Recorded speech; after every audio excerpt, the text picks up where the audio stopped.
Assalamualaikum warahmatullahi wabarakatuh.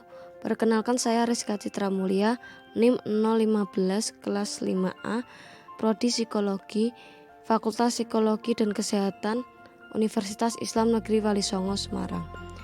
Saya akan mempresentasikan faktor penyebab ARBK anak istimewa dan berbakat dan penanganan psikologis pada ARBK yang mengalami hambatan kognitif atau retardasi mental. Dimulai dari faktor penyebab ARBK anak istimewa dan berbakat. Muh Amin tahun 1996 menyimpulkan bahwa keberbakatan merupakan istilah yang berdimensi banyak. Keberbakatan bukan semata-mata karena seseorang memiliki intelijensi tinggi, melainkan dapat ditentukan oleh banyak faktor. Faktor-faktor yang dapat menyebabkan timbulnya bakat pada ARBK adalah hereditas dan lingkungan. Yang pertama, hereditas. Hereditas adalah karakteristik bawaan yang diwariskan dari orang tua secara biologis, yang meliputi kecerdasan, kreatif produktif, kemampuan memimpin, kemampuan seni, dan psikomotorik. Pada setiap individu yang terdapat memiliki faktor bawaan yang diwariskan dari orang tua, dan bakat bawaan tersebut juga berbeda antara satu orang dengan orang lain, meskipun dua orang tersebut bersaudara. Yang kedua, lingkungan. Lingkungan mempunyai peran yang besar dalam mempengaruhi keberbakatan seorang anak. Walaupun seorang anak mempunyai bakat yang tinggi terhadap suatu bidang, tetapi tanpa adanya dukungan dan perhatian dari lingkungannya, baik itu lingkungan keluarga maupun lingkungan masyarakat tempat ia bersosialisasi, maka ia tidak akan dapat mengembangkan bakatnya dengan maksimal. ARBK yang mengalami hambatan kognitif atau retardasi mental. Hambatan kognitif atau retardasi mental juga disebut dengan tunagrahita, yaitu anak dan remaja yang mengalami penurunan kemampuan atau berkurangnya kemampuan dalam segi kekuatan, nilai, kualitas, dan kuantitas pada intelijensi fisik, emosional, dan sosial.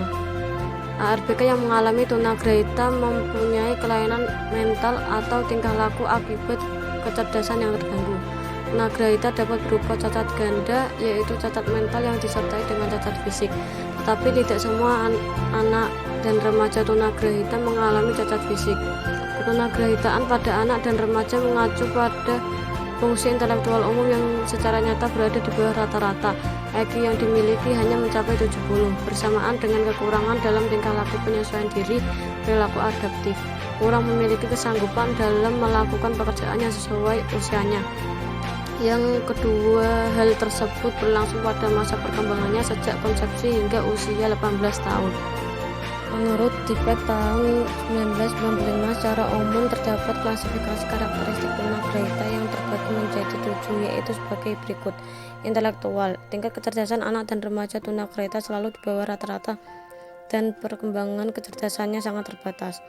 Kemampuan bidang sosial. Anak dan remaja tunagrahita mengalami keterlambatan pada perkembangan kemampuan bidang sosial. Hal tersebut ditunjukkan pada rendahnya kemampuan mengurus, memelihara, dan memimpin diri sendiri, sehingga tidak mampu dalam bersosialisasi. Fungsi mental lainnya, anak dan remaja tunagrahita mengalami kesukaran dalam memusatkan perhatian.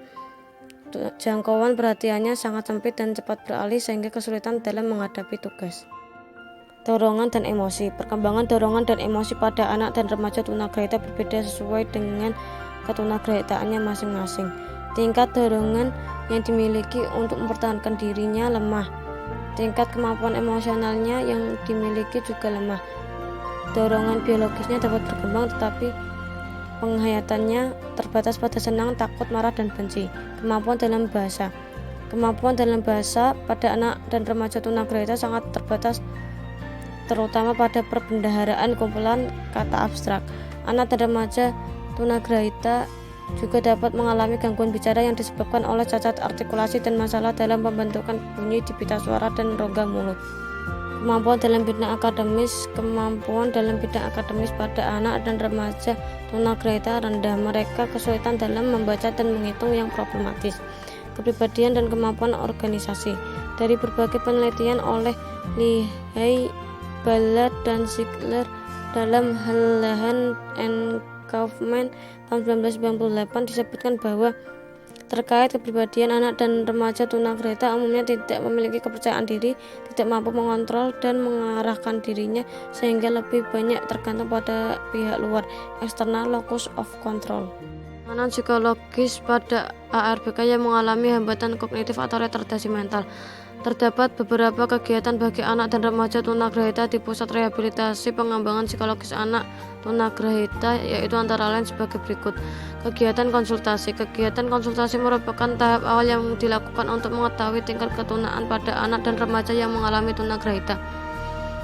Dari kegiatan konsultasi akan diamati tingkah laku dan gejala-gejala yang muncul pada anak sehingga dapat diketahui apakah anak tersebut mengalami ketunaan atau tidak, sehingga orang tua penderita dapat mengetahui upaya penanganan yang tepat pada anak yang mengalami ketunaan. Kegiatan konsultasi ini dapat dilayani oleh dokter dan tenaga ahli antara lain sebagai berikut. Dokter gizi. Peranan dokter gizi adalah melayani kegiatan konsultasi mengenai pemberian nutrisi dan suplementasi yang tepat bagi penderita tunagrahita. Dokter anak. Peranan dokter anak adalah melayani konsultasi bagi anak dan remaja tunagrahita yang mengalami gangguan perkembangan perilaku. Dokter anak ini dapat memberikan diagnosis apakah anak tersebut mengalami ketunaan atau tidak, dan juga memberikan jenis penanganan yang tepat bagi anak dan remaja yang mengalami ketunaan.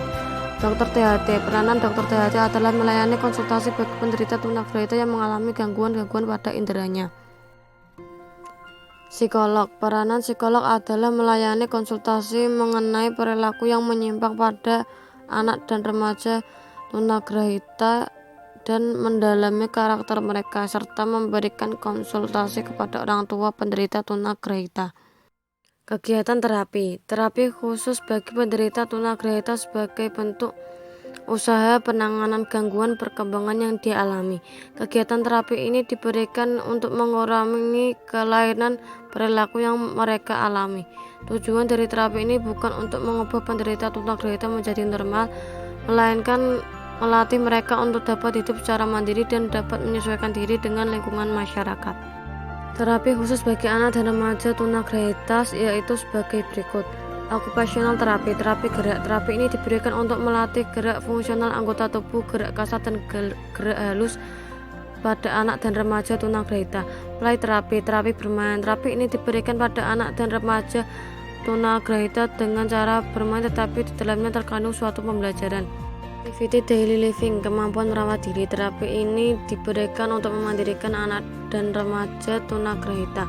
Mereka harus diberikan pengetahuan dan keterampilan tentang kegiatan kehidupan sehari-hari agar mereka dapat merawat diri sendiri tanpa bantuan orang lain.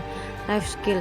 Keterampilan hidup. Terapi ini diberikan agar anak dan remaja tunagrahita dapat hidup di lingkungan keluarga dan lingkungan masyarakat, serta dapat bersaing di dunia industri dan bisnis atau usaha. Vocational terapi. Terapi bekerja. Terapi ini diberikan agar anak dan remaja tunagrahita diharapkan mampu bekerja. Kegiatan pendidikan. Kegiatan pendidikan dilakukan untuk memberikan pembelajaran yang hubungannya dengan pengembangan kemampuan pada anak dan remaja tunagrahita yang didukung dengan sarana dan prasarana yang dibutuhkan oleh mereka pada proses belajar. Demikian presentasi dari saya. Sekian dan terima kasih. Kurang lebihnya mohon maaf. Semoga bermanfaat. Wassalamualaikum warahmatullahi wabarakatuh.